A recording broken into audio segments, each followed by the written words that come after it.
Scotland. We just happened to randomly pick the bed and breakfast right across the street from Steve Feltham. So, of course, I make a beeline. I dart right for the van. I get over there. I see the van. I see the sign, NessieHunter.com. I see the table out front with the little signs about that, there's models, Nessie models for sale.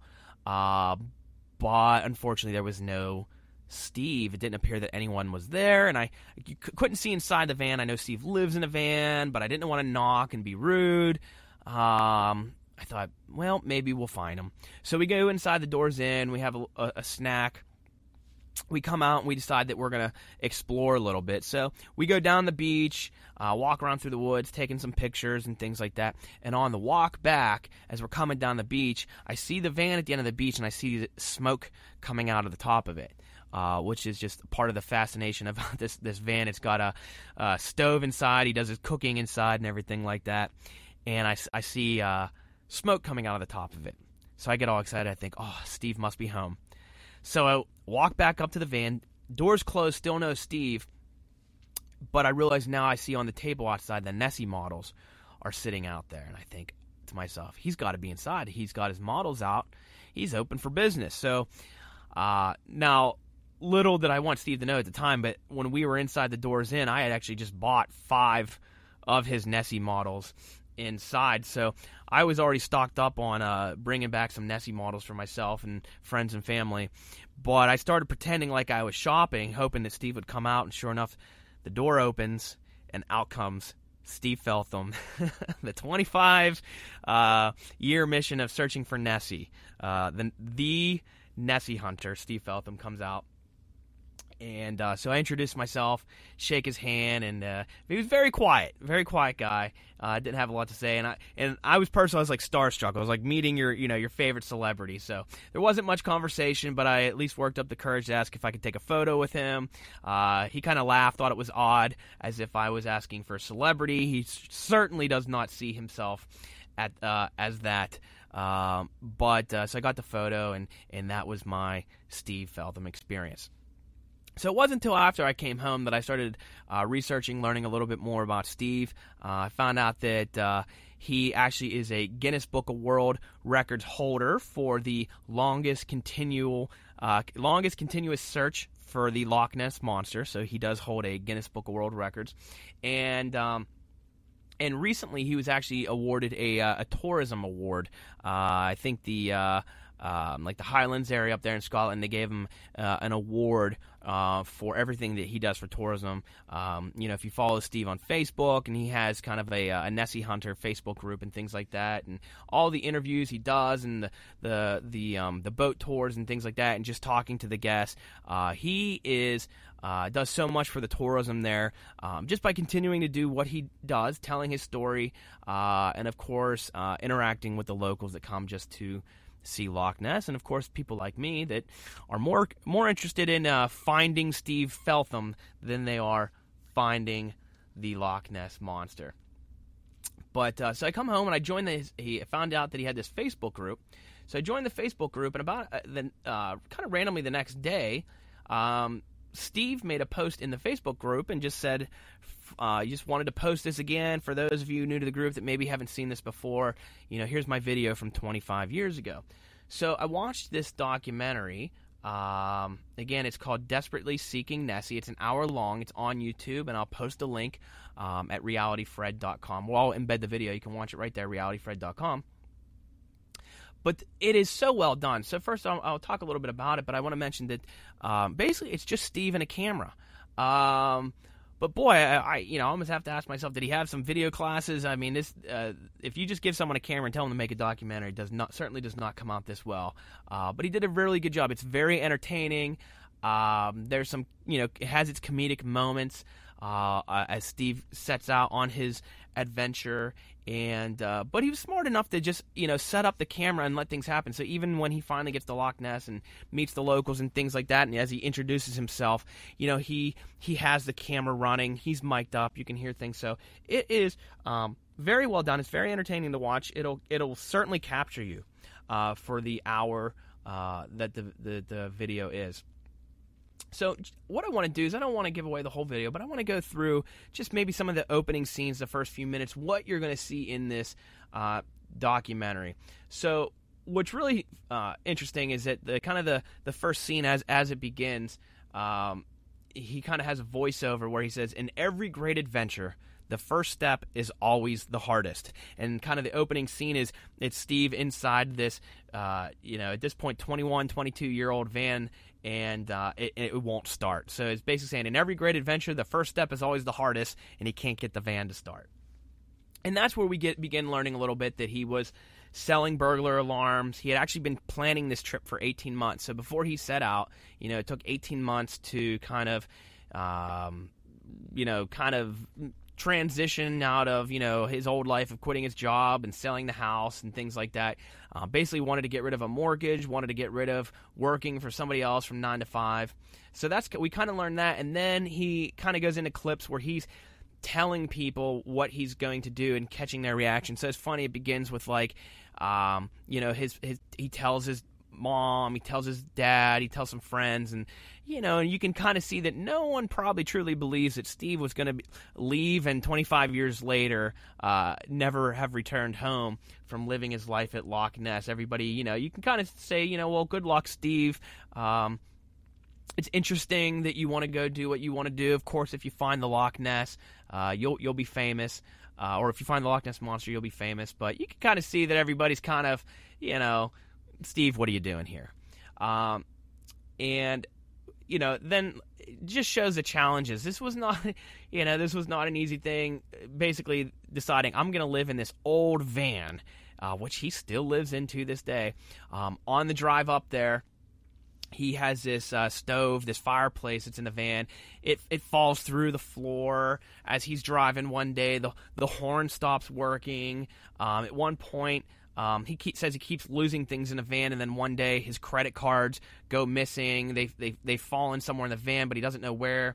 And so he's running out of gas. He has no credit cards, and he makes it to the town. He needs to get to a bank, but he gets to the town after the banks are closed, so he has no gas. The next day he runs out of fuel, and he takes the camera out, and he's like, look where I'm at, and he's just panning around the van. He's absolutely in the middle of nowhere, just in the mountains of, I think probably still England at the time, but no town around within miles and miles, and completely out of gas in the van. And it's this incredible journey just to get there. And what's neat is it's building up like everything he's going through just to get to Loch Ness. And so one of my favorite parts here, I wrote down what he says, but it's about 7.5 minutes into the video, as he's driving and he's talking to the camera and giving commentary, he says, "They say to me, 'Are you mad?' I say, 'Mad? No, I'm not mad. I'd be mad if I got to the age of 65 and realized there was more to life than working 9 to 5. Then I'd be mad. I'd be bloody livid. What is life about? Life can't really be about working from the age of 16 to the age of 65 for somebody else, climbing your little way up the social ladder, then retiring and doing the things you want to do. If you can find anything else to do with your time and support yourself in doing it, best of luck to you. Get a truck and go find yourself a monster." And that begins to set the tone of where he realized, he understands what he does. He understands that he's following a dream, and he's excited, and he's committed, and this certainly is going to be a much different life than, what most people do. And then he's getting closer. He's getting close to Loch Ness, and then just before 15 minutes in the video, he says, "Once I crossed that border, I was desperate to get there. I could feel the pull of the loch. My heart was going like the clappers. The adrenaline was pumping. This time, I didn't have to go back. It wasn't a holiday. This time, I could stay as long as I wanted, as long as it took." And then the van arrives. The camera perspective is like in the back seat. He's driving, and he pulls up. And he's just grinning, and he pulls right up to the lock, and he looks at the camera, and he says, "This is it. I am home." And literally, you reach that point of the video, and you're so excited, and you can't wait for Steve to get there. And it gives you goosebumps. You're so happy for this guy. You're watching someone truly accomplish a dream. At that point, his dream has begun. Then he says, "This to me is the culmination of years of dreaming about looking for this bloody thing. At last I'm here, full-time as a monster hunter, looking for the Loch Ness Monster. There's something in there, something unexplained, a question unanswered. It's my job from now on indefinitely to try and answer that question." And so that's the video. At that point, he's now at the Loch Ness, and from there, the next part of the video is really about him figuring out how he's going to live at Loch Ness. So he ends up eventually at Dores Beach. That's where he parks the van, and the first thing he kind of realizes is that he needs to be accepted by the local community. He's going to be dependent upon locals talking to him, telling him their stories, to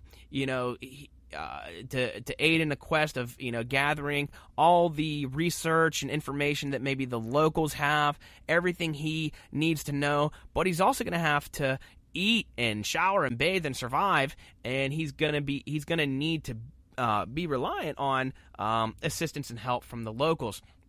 So the next part of the video is kind of interesting as he begins to, become one of the locals there. And then there's a point where his brother comes and visit him, and he's got this van, of course. So Steve's first idea is he thinks, well, I don't want my van to look so obnoxious. So it shows them they're painting the van. I think they're painting it white just so that the van kind of blends in a little bit more.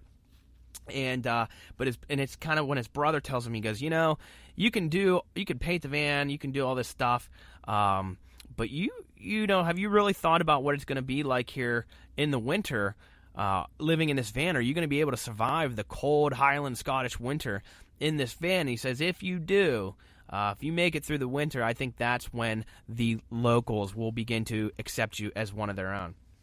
So then from there, the documentary kind of goes into, winter coming and him surviving the winter and things like that. And then from there, finally, it progresses into where he begins talking with the locals. They're telling him the stories and things like that. And he's gathering the evidence and everything like that. And it's just an absolutely wonderful documentary. So if you are interested in learning more about Steve Feltham, you can't do it without watching his documentary video.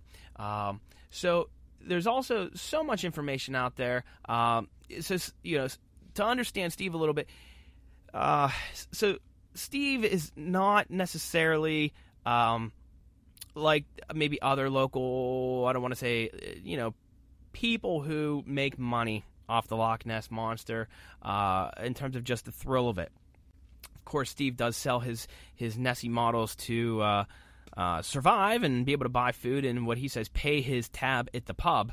But if there's something going on that Steve thinks is a hoax or if it's not real, he's probably the first to discredit it. He doesn't want people to think of the Loch Ness Monster as a joke. Of course, this is what he's dedicated his life to, is this mystery. And even Steve isn't sure that there's necessarily a monster in there, but when you hear him talk about it, he says it's a mystery. Whether it's a monster, whether it's just a fish, or whatever it is, clearly, for a long time, something has been seen here, causing a mystery, and that's what he is all about, solving what is the mystery, what is it? And so there's some interesting videos. I'll post another one on realityfred.com with this podcast page. But one where there was this kind of news story that broke out where this guy has this, I can't remember if it was a photo or video footage, but it shows this humpback in the water that clearly looks like this prehistoric dinosaur humpback that looks like exactly, like what we've always see the pictures and the drawings and the cartoons and so forth of what the Loch Ness Monster would look like. And it's Steve out there at the front saying that it's a hoax, that it's a local, the guy that shot it is a guy that gives boat tours and wanted to, basically do something to add excitement again about the Loch Ness Monster, to drive, probably tourism up and things like that. And Steve, actually, I don't know how he got it, but he said that what had happened, there was some kind of filming of something going on, and they had this prop. And somehow afterwards, when the filming was done,